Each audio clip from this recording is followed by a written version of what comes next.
Good morning and Assalamu alaikum. Allied School Al Miraj campus students. And this is chemistry lecture for grade 9. Unit number 1 fundamentals of chemistry, जिसमें हमने branches of chemistry में first 4 branches study की थी.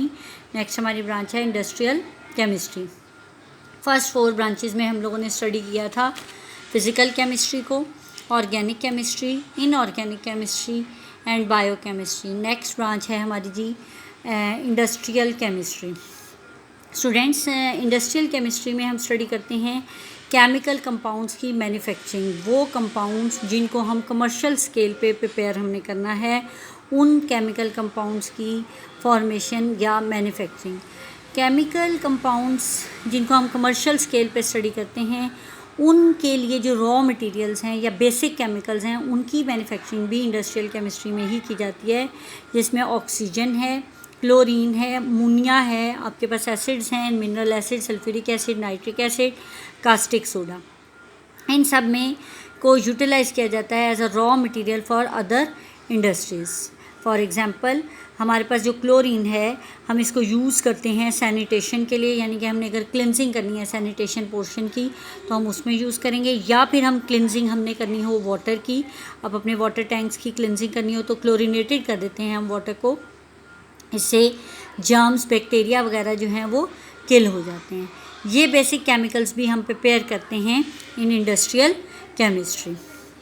इनके raw material, industries के raw material भी हम industrial chemistry में बनाते हैं. जैसे फर्टिलाइज़र्स हैं, बहुत से फर्टिलाइज़र जो हैं वो सल्फ्यूरिक एसिड और अमोनिया की हेल्प से प्रिपेयर किए जाते हैं. सोप इंडस्ट्री में हम कास्टिक सोडा को यूज़ करते हैं. डिटर्जेंट्स में हम यूज़ करते हैं क्लोरीन और ऑक्सीक्लोरीन को. इसके साथ जितनी इंडस्ट्रियल प्रोडक्ट्स हैं, जिसमें पेस्टिसाइड, जर्मिसाइड्स हैं, पेंट बनाने के लिए, पेपर इंडस्ट्री को रन करने के लिए हम बेसिक केमिकल्स को प्रिपेयर करते हैं इंडस्ट्रियल केमिस्ट्री की हेल्प से. क्लियर? नेक्स्ट ब्रांच है हमारी nuclear chemistry. Nuclear chemistry, word nuclear जो है वो न्यूक्लियस से रेलिवेंट है, यानी कि वो ब्रांच केमिस्ट्री की जिसमें हम स्टडी करते हैं कि न्यूक्लियस कैसे एक्टिवेट होकर काम करता है, यानी न्यूक्लियस से रेडियो एक्टिविटी प्रोड्यूस होती है या न्यूक्लियर मटेरियल्स बनते हैं. ये जो रेडियो एक्टिविटी है ये एक्चुअली क्या होती है, कुछ जो एटम्स हैं यूनिवर्स में वो अनस्टेबल हैं. अनस्टेबल का मतलब ये है कि वो अपने आप को स्टेबल करने के लिए उनके अंदर से हर वक्त रेडिएशंस इमिट होती रहती हैं. फॉर एग्जांपल यूरेनियम इसकी एग्जांपल है.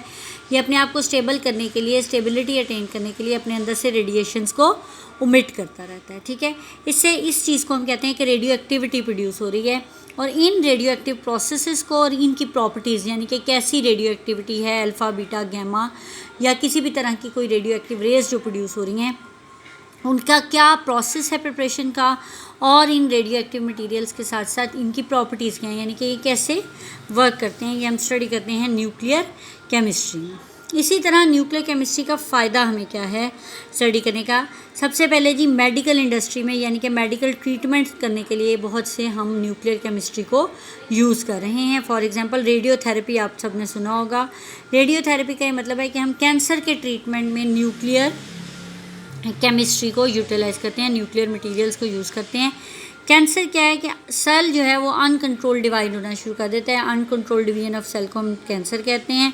हम उस अनकंट्रोल डिवीजन को रेडियो एक्टिव मटेरियल की हेल्प से रोक देते हैं, यानी कि ये फर्दर इसकी डिवीजन ना हो, रुक जाए वो, उसके लिए हम प्रॉपर ट्रीटमेंट कहते हैं. इसको हम कहते हैं रेडियोथेरेपी. इसी तरह ट्यूमर भी अनकंट्रोल ग्रोथ है, लेकिन एक ही जगह पे हो रही होती है. इस ग्रोथ को रोकने के लिए हम मटीरियल्स के ऊपर रेज फॉल करते हैं, रेडियो एक्टिव रेल, और जिसके हेल्प से वो ट्यूमर एक ही जगह पे, जैसे कहना चाहिए डेड हो जाते हैं सेल्स, वे उन डेड सेल्स को फिर बाद में रिमूव कर ले जाते हैं. रेडियो एक्टिविटी की हेल्प से हम इलेक्ट्रिकल पावर की प्रोडक्शन कर रहे हैं. जैसे हमारे पास इलेक्ट्रिकल पावर स्टेशन है कराची में. इसी तरह रेडियो एक्टिव मटेरियल की हेल्प से हम फूड की प्रिजर्वेशन कर सकते हैं, यानी कि अगर हम इसके ऊपर food radio active material supply करें तो फर्दर उसके अंदर जर्म की ग्रोथ जो है वो नहीं होगी. क्लियर? थर्ड ब्रांच है हमारे पास, ये आपकी बुक के अकॉर्डिंग 7th ब्रांच होगी, लेकिन आज के लेक्चर की थर्ड ब्रांच है एनवायरमेंटल केमिस्ट्री. एनवायरमेंटल केमिस्ट्री में हम स्टडी करते हैं कि एनवायरनमेंट के अंदर कौन से कंपोनेंट्स हैं. ठीक है, एनवायरनमेंट किस चीज़ से बनी हुई है. एनवायरनमेंट जो है वो हमारे इर्द गिर्द जो सारी चीज़ें मौजूद हैं, उस सब को हम इन्वायरमेंट कहते हैं। इन्वायरमेंट किस चीज़ से बनी हुई है? 2 इन्वायरमेंट के पार्ट हैं, एक बायोटिक पार्ट है और एक बायोटिक पार्ट है। बायोटिक पार्ट का मतलब होता है लिविंग पार्ट। लिविंग पार्ट जैसे प्लांट, एनिमल्स हैं, जितने उनको डेड करने वाले डीकम्पोजर्स हैं, उन्हें हम बायोटिक पार्ट कहते हैं। और ए बायोटिक पार्ट क्या होते हैं? नॉन लिविंग पार्ट, यानी कि टेम्परेचर, प्रेशर, लाइट। अब इन दोनों का रिलेशन क्या है इन्वायरमेंट में, यानी कि इन्वायरमेंट को कैसे बनाते हैं? अब देखें, कोई भी प्लांट बनाने के लिए आपको लाइट चाहिए, टेम्परेचर रिक्वायर्ड है, इसकी हेल्प से प्लांट के अंदर फूड बनेगी। एनिमल को लाइट रिक्वायर्ड है, टेम्परेचर रिक्वायर्ड है, जिसकी वजह से वो सर्वाइव करते हैं। ऑक्सीजन रिक्वायर्ड है सर्वाइवल के लिए, और डीकम्पोजर्स को यही ऑक्सीजन जो टेम्परेचर यूज़ करने के लिए, इन सबको डेड करने के लिए यूटिलाइज करते हैं डीकम्पोजर्स। ठीक है जी। बायोटिक और एबायोटिक फैक्टर्स जो हैं, उनके रिलेशन से कोई भी इन्वायरमेंट जो है वो फॉर्म होती है। अब ये जो इन्वायरमेंट है, इसके ऊपर ह्यूमन एक्टिविटीज़ के क्या इफ़ेक्ट्स हैं, ये भी हम स्टडी करते हैं इन्वायरमेंटल केमिस्ट्री में। यानी कि इस बात का ये मतलब है इन्वायरमेंटल इफेक्ट्स का, कि ये इन्वायरमेंटल केमिस्ट्री कितनी और भी ब्रांचेस से रिलेट करती है। For example, environmental chemistry biology से रिलेट करती है, यानी कि लिविंग ऑर्गेनिजम्स यानी कि ह्यूमन बीइंग, इनकी एक्टिविटीज़ क्या इफ़ेक्ट कर रही हैं एनवायरनमेंट पे।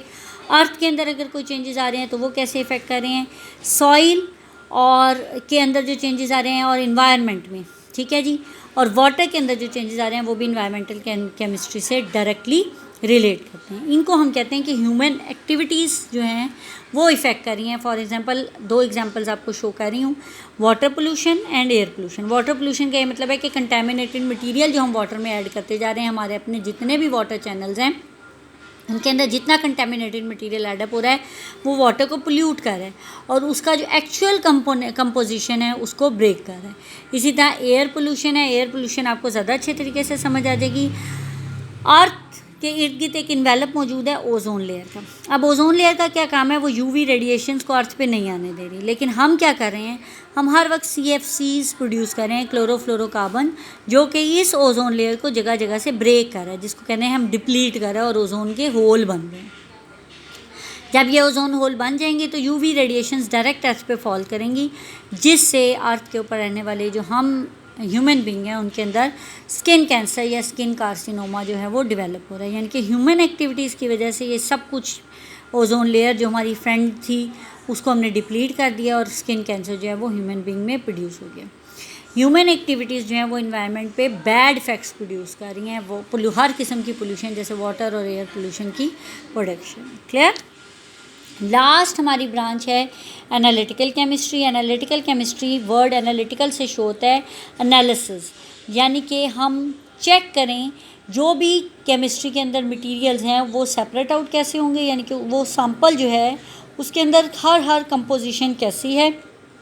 ठीक है जी, उसके कंपोनेंट्स, और इसके साथ साथ उसको हम एनालाइज कर सकें, उस सैंपल को हम एनालिसिस कर सकें, यानी कि जो सैंपल प्रेजेंट है उसके कंपोनेंट्स की सेपरेशन करें और हम उसकी एनालिसिस करें। जो एनालिसिस है सैंपल की वो हमेशा 2 तरह की होती है, एक क्वालिटेटिव होती है और एक क्वांटिटेटिव होती है। क्वांटिटेटिव वर्ड से शो हो रहा है क्वांटिटी, यानी कि अमाउंट, नंबर, 1 ग्राम 2 ग्राम। जैसे आप कोई भी चीज़ बाज़ार से शॉपिंग करते हैं, सपोज़ केन ले रहे हैं, फूड ले रहे हैं, केन फूड ले रहे हैं या कोई पैकेट की फूड ले रहे हैं, तो उसके बाद एक मटेरियल्स लिखे होते हैं, 1 ग्राम दिस, 0.2 ग्राम दिस, कोई भी कैलोरीज शो की होती हैं कि इतने % कार्बन है, इतने % हाइड्रोजन है, या प्रोटीन है, या कैलोरीज हैं। ये अमाउंट है, क्वांटिटी है उसकी। और क्वालिटी का मतलब है उसकी कंपोजिशन, यानी कि कौन कौन से सब्सटेंसेस इस मटेरियल के अंदर प्रेजेंट है, उस सैंपल के अंदर प्रेजेंट है। उस सैंपल की जो एनालिसिस है वो 2 तरह से होती है, क्वालिटी की वाइज, एक क्वांटिटी वाइज। ठीक है जी। अब एनालिटिकल केमिस्ट्री का यूज़ क्या है, एप्लीकेशन क्या है, ये कहाँ पे यूज़ हो रही है। एनालिटिकल केमिस्ट्री जो है उसमें हम एनालिसिस करते हैं फूड की। फूड फॉर एग्जांपल, आप जैम जेलीज खरीदते हैं, उसके अंदर कौन कौन सी मटेरियल होती है। सपोज आपके घर केचप आता है, उसके अंदर कौन कौन से इंग्रेडिएंट्स शामिल हैं, हम उसके एनालिसिस करते हैं। उसके साथ क्वांटिटी हम शो करते हैं कितने अमाउंट में वो प्रेजेंट है, और क्वालिटी वाइज यानी कि ये हमें कितना फ़ायदा देते हैं। वाटर के सैंपल्स का एनालिसिस करते हैं, एनवायरनमेंट का हम एनालिसिस करते हैं, और क्लिनिकल सैंपल्स जैसे आप CBC करा रहे हैं, ब्लड सैंपल्स अपने चेक करवाते हैं, वो आपको बताते हैं इतने रेड ब्लड सेल हैं, इतने वाइट ब्लड सेल्स होने चाहिए, प्लेटलेट्स होने चाहिए। ये आपका क्लिनिकल एनालिसिस होता है, तो ये भी एनालिटिकल केमिस्ट्री में आता है। यहाँ पे हमारा ब्रांचेस का टॉपिक ओवर हो जाता है। Thank you. अब आपने इसके शॉर्ट क्वेश्चंस यानी कि टेस्ट योरसेल्फ 1.1 आप लोगों ने करना है, जो पेज नंबर 4 पे मौजूद है। थैंक यू स्टूडेंट्स, अल्लाह हाफिज़।